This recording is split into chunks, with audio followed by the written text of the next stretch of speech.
Ծննդյան օրը, ամսաթիվը, քաշը, ծնողը արդեն տեղյակ է լինելու ինչ է պետք կատարել երեխայի հետ։ Երեխա կարող է ոչինչ, ասենք իրեն սովորական,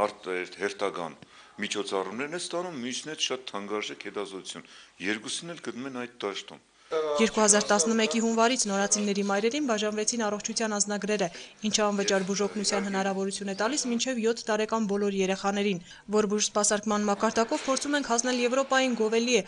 բայց որ ծնելիության նվազման մակարդակով էլ ենք փորձում մոտենալ զարգացած երկրներին, Արմեն Իսահակյանի սրտովը չէ։ Առաջնահերթ ես կապում եմ նրա հետ, որ 22-23 տարեկան երեխաները, ովքեր զույգեր պետք է կազմեն, արդեն այդ տարիքն է գալիս, բացարձակ մենք ունենք խնդիրներ երկրաշարժի հետ կապված։ Նախածննդյանից հետծննդյան շրջանում մայրերին մատուցվող ծառայությունների ոչ միայն մակարդակը, նաև թիվն է ավելացել։ 2011-ի ամենասպասված նորույթը Գյումրիի ծննդատան նոր, ավելի բարձր կարգի շնորհումն է։ Մարզային բուժհաստատություններից այս ծննդատունը դեռևս միակն է, որն արդեն չի զիջում մայրաքաղաքի շատ բուժհաստատությունների։ Վերջին տարիներին 17 միլիոն դրամի սարքավորումներ ծննդատանը տրամադրել է նախարարությունը, իսկ Վիվաս LMTS-ի և BirdLink կազմակերպության նվիրած սարքավորումների տեղադրումից ընդամենը մի քանի օր անց փրկեցին փոքրիկի կյանքը, որի քաշը չէր գերազանցում 500 գրամը։ Գյումրիի ծննդատանն արդեն գործում է նաև մանկական վերակենդանացման բաժանմունքը։ Երրորդ երեխայի ծնունդը պետությունը խրախուսում է 430,000 դրամով։ Ընդհանուր առմամբ ծնելիության աճը խթանող պետական ծրագրերի մեջ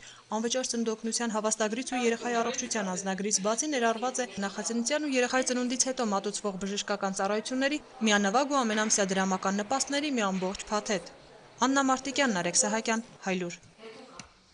Ֆիզարձակուրդի գումարի սահմանափակումը վերացնելու մասին կառավարության որոշումը դրական են գնահատում կանանց իրավունքները պաշտպանող կառույցները, մասնավորապես նշելով, որ հանվել է հղիության և ծննդաբերության արձակուրդի համար սահմանված նպաստների տրամադրման վերին շեմը, նպաստի վճարման համար հաշվարկային օրեր են համարվել ոչ միայն աշխատանքային, այլև տոն օրերը, նաև այն, որ օրենքը փոփոխությունների հետադարձ ուժ է սահմանել։ Այսինքն բարձր վարձատրություն ունեցող այն կանայք, ովքեր երեխա են լույս աշխարհ բերել աշնանից մինչև հիմա և ստացել սպասվածից քիչ ծննդաբերական նպաստ, պետությունը վերահաշվարկի միջոցով կլրացնի գումարի պակասը։ Նախագծի վերաբերյալ վերապահումները քաղաքացիական նախաձեռնություններն ամփոփել են առաջարկների փաթեթում, այն կուղարկեն ազգային ժողով։ Հղիների շահերը ներկայացնող բանախոսները լրամշակված նախագծում կցանկանային տեսնել նաև կետեր ժամանակավոր անաշխատունակության այլ դեպքերի համար։ Օրինակ, գործազուրկ հղի կանանց, որոնք մինչև 5 տարի աշխատանքային ստաժ ունեն, նշանակել նվազագույն աշխատավարձի հնգապատիկի չափով նպաստ, իսկ 5 տարուց ավելի ստաժ ունեցողներին միջին աշխատավարձի չափով։ Ողջունում ենք այս գաղափարը եւ գտնում ենք, որ եկամտահարկ եւ սոցիալական վճարներ պահելը աշխատող կանանցից միայն եւ միայն մեկ դեպքում կարող է արդարացված լինել, եթե մենք շուտապույտ հենց այս օրենքին ընդունման զուգահեռ տեսնենք մի նախագիծ, որով որ նախատեսվում է նաեւ չաշխատող կանանց համար որոշակի նպաստ։ Օրենսդիրն ու գործադիրը երիտասարդ հայ մայրերին կոչ են անում նորածին փոքրիկներին կերակրել բացառապես կրծքով։ Կառավարությունն ազգային ժողովը մշակել են համատեղ օրենսդրական նախագիծ երեխաների կրծքով սնուցման խրախուսման ու մանկական սննդի շրջանառության վերաբերյալ։ Առանց արհեստական կերի միայն կրծքով սնուցումը, հատկապես առաջին 6 ամիսների ընթացքում օգտակար է, ապահովում է երեխայի առողջ աճն ու զարգացումը։ Օրենքը կարգերի մասնավորապես բժշկական հաստատություններում մանկական արհեստական սննդի կաթնախառնուրդների գովազդը։ Նորածինը մայրական կաթից բացի հավելյալ սննդի կարիք ունի, թե ոչ, խորհրդատվությունից համապատասխան տեղեկատվությունից ընդհուպ հմտությունների փոխանցումը երիտասարդ անփորձ մայրերին կվերապահվի բուժաշխատողներին։ Պետությունն օրենսդրական նախաձեռնությամբ նպատակ ունի ապահովել մոր և մանկան առողջության պահպանումը, նվազեցնել մանկան մահացության ցուցանիշը։ Կուրս կտող երեխաները մոտավորապես 7 անգամ ավելի քիչ են հիվանդանում թոքաբորբով, շուրջ 20 անգամ ավելի քիչ են հիվանդանում փորլուծային հիվանդություններով եւ կրծքով մեծացած երեխաների մահացության ռիսկը 10 անգամ ավելի ցածր է, քան արհեստական սնվող երեխաները։ Կրծքով սնված երեխան միանգամից ստանում է այն բոլոր բաղադրամասերը, որոնք թույլ են տալի նրան թե դիմակայել նոր հանդիպած իրեն շրջակա միջավայրի խնդիրներին։ Արտադրողը կամ ներմուծողը պետք է այդ տեղեկատվությունը ոչ թե գովազդային բնույթի պատրաստի, այլ մասնագիտական այդ մանկական կաթնախառնուրդի առավելությունները, պարունակությունը, գիտական վերլուծությունները տրամադրի բուժաշխատողին։ Միասին շարժումը պատրաստվում է փետրվարի 28-ին զանգվածային միջոցառմամբ երթի մասնակցել Սումգայիթյան ոճրագործության տարելիցի կապակցությամբ։ Երթը կազմակերպելու են երիտասարդական հիմնադրամը։ Բողոքի ակցիայի ժամանակ նամակներ են հանձնվելու Երևանում գործող բոլոր դեսպանատներին եւ ՄԱԿ-ի գրասենյակին, պահանջելով դատապարտել 23 տարի առաջ Ադրբեջանում սանձազերծված հայերի հալածանքը։ Երիտասարդական շարժման ղեկավարն այսօր ամփոփել է 2010 թվականն ու խոսել 2011-ի հեռանկարների մասին։ Միասինը ամենամեծ երիտասարդական շարժումն է, որի ակտիվիստները պայքարում են հասարակությունում արմատացած արատավոր երևույթների դեմ։ Հիմա շարժման միասնական ակտիվիստների թիվը մոտ 4000 է։ Հակոբ Հակոբյանը վստահեցրել է, որ Միասինը երբեք չի միանա քաղաքական որևէ ուժի, կա ուղղակի առողջ համագործակցություն բոլոր կուսակցությունների հետ։ Անկախ իշխանության հանդեպ ունեցած նրանց դիրքորոշումից իշխանամետ կամ ընդդիմադիր, անկախ նրանց կուսակցական պատկանելությունից, անկախ նրանց քաղաքական գաղափարախոսական ուղղությունից, այսինքն աչեր կամ ձախեր, սոցիալիստներ կամ լիբերալներ, Միասինը մենք փորձելու ենք առաջիկայում եւս պահել այս դաշտում, այսինքն լինի պլատֆորմ, որտեղ կմիավորվեն երիտասարդները եւ նրանց միավորողը կլինի հենց իրենց երիտասարդ լինելը, իրենց ափյունը, իրենց ձգտումը։ Հայլուրի արտասահմանյան թղթակիցները հաղորդում են, որ Սփյուռքի հայ համայնքային կառույցները ծրագրում են վաղը բողոքի զանգվածային ցույցեր կազմակերպել Վաշինգտոնում Ադրբեջանի դեսպանատան, Լոս Անջելեսում այդ երկրի հյուպատոսարանի, Հաագայում, Կանադայում եւ մի շարք այլ երկրներում գտնվող դեսպանատների մոտ։ Հայ ցուցարարները պահանջելու են ընդունել մեղքը Սումգայիթյան ոճրագործության համար եւ ճանաչել Արցախի ժողովրդի ինքնորոշման իրավունքը։ ԱԻՄ կուսակցության նախագահ Հայկ Բաբուխանյանի կարծիքով արաբական աշխարհում հեղափոխությունների շղթայում Թուրքիան մեծ դերակատարում ունի։ Ըստ նրան նոր օսմանականության քաղաքականության շրջանակները Անկարան փորձում է տարածել ոչ միայն դեպի Կովկաս, այլև դեպի արաբական աշխարհ եւ ձեռք բերել նավթային, գազային հսկայական պաշարներ, իսկ Եգիպտոսի քայքայբամբ զբոսաշրջիկների հոսքն իր երկիր ուղղելու նպատակով։ Այլ խոսքով Թուրքիան այդ ամենից ունի եւ քաղաքական եւ տնտեսական շահ։ Հայկ Բաբուխանյանը արտաքին մարտահրավերներ է տեսնում նաև Հայաստանի առաջ, որոնց դիմակայելը միասնականություն է պահանջում։ Կոալիցիայի, այսպես ասեմ, վերամիավորումը, որը վերջերս տեղի ունեցավ, պարզորոշ հռչակեց, որ երկիրը կանգնած է արտաքին շատ լուրջ մարտահրավերների առջև, եւ այդ իսկ պատճառով կոալիցիայի ուժերը թողնելով մի կողմ իրենց մեջ եղած տարաձայնությունները գնացին իմ տերմինով ասեմ վերամիավորման եւ ես դա ողջունում եմ, մեր կուսակցությունը ողջունում է, որովհետեւ իսկապես երկիրը կանգնած է շատ լուրջ արտաքին մարտահրավերների առջև։ Երկրի առջև ծառացած ներքին ու արտաքին մարտահրավերների կոալիցիոն համագործակցության արդյունավետության ու կոալիցիոն վերջին հուշագրի մասին խոսել է նաև ազգային անվտանգության խորհրդի քարտուղար Արթուր Բաղդասարյանը։ Ինչու ստորագրվեց հիմա հուշագիրը եւ ընդհանրապես կա նման պրակտիկա աշխարհում։ Ուզում եմ ասել, որ աշխարհում կա բավականին հաջողված փորձ եւ քաղաքական կոալիցիաները, ովքեր կազմում են քաղաքական իշխանություն, կրում են հրապարակային քաղաքական պատասխանատվություն իշխանության գործունեության համար։ Այս տեսանկյունից չափազանց կարևոր է, որ հասարակության համար, ժողովրդի համար կանխատեսելի լինի, ըմբռնելի լինի այդ քաղաքական ուժերի հետագա վարքագիծը։ Եվ նաև միջազգային փորձի ուսումնասիրությունը, եւ նաև այն հրամայականները, որ այսօր կանգնած են մեր երկրի առջև, այն մարտահրավերները, որ մենք ունենք թե ներքին, թե արտաքին քաղաքական ճակատներում, կարևոր էին դարձնում նման փաստաթղթի քննարկումները եւ ստորագրումները։ Արթուր Բաղդասարյանի հետ Ստեփան Զաքարյանի զրույցը կարող եք մեր եթերում դիտել վաղը ժամը 15-ին։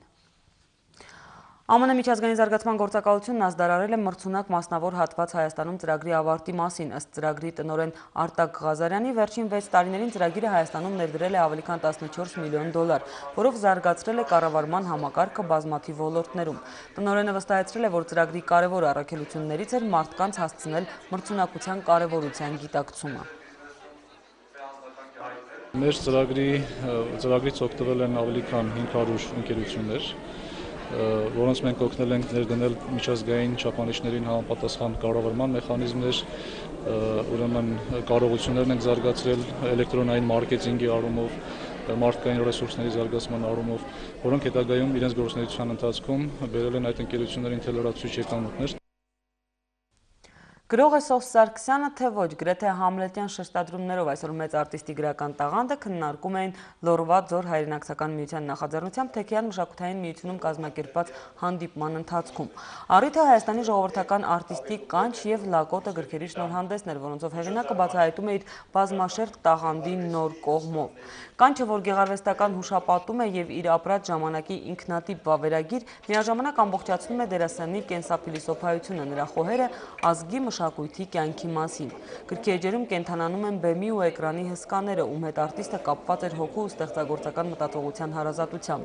Աճեմյան, Հրաչյա Ներսիսյան, Թաթիկ Սարյան, Գուլակյան, Մհեր Մկրտչյան, Հրանտ Մաթևոսյան և Տարկովսկի։ Դիմապատկերների այս շարքում մեր մեծերին կբացահայտենք նորովի։ Եվ չնայած Հայաստանի գրողների միության նախագահության որոշմամբ արտիստին միության պատվավոր անդամի տոմս հանձնվեց, դերասանն իր մտերիմներին ու ներկաներին միայն մի բան խնդրեց՝ հումորով վերաբերվել իր գրականությանը, այն պարզ պատճառով, որ պարզապես չէր կարող չգրել։ Ես փորձեցի չգրել, չստացվեց։ Էությունս լեփլեցուն էր իմ ընկերներով, իմ ցավերով, դարդերով, հայ մարդ եմ, գրին եմ տվել։ Շատ կարևոր նրա հայրենապատումը եւ հայաստանապատումը, հայնասիրական մեծ լիցքերը, որ կան նրա արձակում, եւ երկրորդ բնականաբար շատ կարևոր է նրա հուշապատումը։ Նա պեղում գտնում է մեր երկրին, մեր հող ու ջրին միայն դրականը բերած մարդկանց անհատականությունների կերպարները։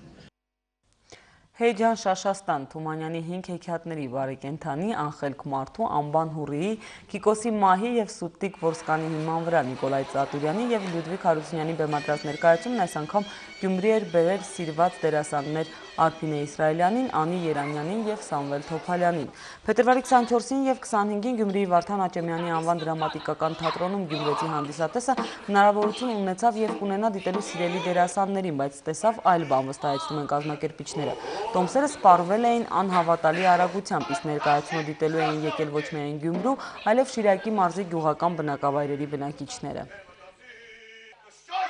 Առաջին բեմն է և շատ հուզվում եմ, որովհետև և ներկայացումը և դերասանները բոլորը շատ պրոֆեսիոնալ են և շատ պատասխանատու է ինձ համար այստեղ գտնվելը և ներկայանալը Գյումրու հանդիսատեսին։ Կարծում եմ ամենալավ տարբերակն է սկսել Վարդան Աճեմյանի թատրոնից, որովհետև ես ուղղակի հիացած եմ այս թատրոնով, ժողովրդով, ես առաջին անգամ եմ Գյումրիում։ Սիրում եմ Անիին ու Արփինեին և այս ծաղիկները բերել եմ նրանց համար։ Այսօր Անդրանիկ Զորավարի ծննդյան օրն է։ Հոբելյանի առիթով Գյումրիի Վարդան Աճեմյանի անվան դրամատիկական թատրոնում միջոցառում էր կազմակերպվել։ Նախքան բեմելը Պողոս Սուքիասյանը հուզված էր, կատարվել էր իր երազանքը։ Մարմնավորում է մեծ Զորավարին։ Անդրանիկի հերոսության մասին երիտասարդ ժամանակ շատ է լսել իր մեծերից ու ոգեշնչվել, այսօր փորձում է հայրենասիրական ոգին փոխանցել նաև դահլիճին։ Նույնիսկ բոլշևիկյան իշխանությունների հետ բախումներից հետո, երբ Զորավարը տարագրության մեջ էր, չդադարեց լինել նույնքան հայրենասեր, որքան զենքը ձեռքին հայոց լեռներում մարտնչելիս։ Ազգային ազատագրական շարժումից մինչև օրս Անդրանիկը եղել և մնում է հայրենասիրության օրինակն ու հայ զինվորի ոգեշնչման աղբյուրը։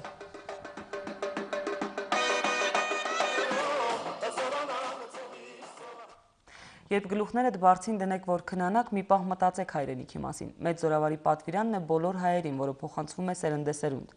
Անդրանիկը ծնվեց, ապրեց ու շարունակելու է ապրել հայ մարդու սրտում։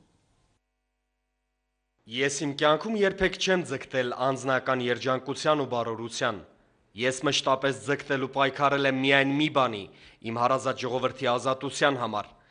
Ես չեմ փնտրում իմ վաստակի գնահատականը և ցանկանում եմ միայն, որ երջանիկ լինի այն ժողովուրդը, որին ես ծառայում եմ ամբողջ կյանքում։ 1865 թվականի փետրվարի 25-ին Արևմտյան Հայաստանի Շապին Գարահիսար քաղաքում ծնվեց ազգային հերոս հայոց ազատագրական շարժման խորհրդանիշներից մեկը Անդրանիկ Օզանյանը։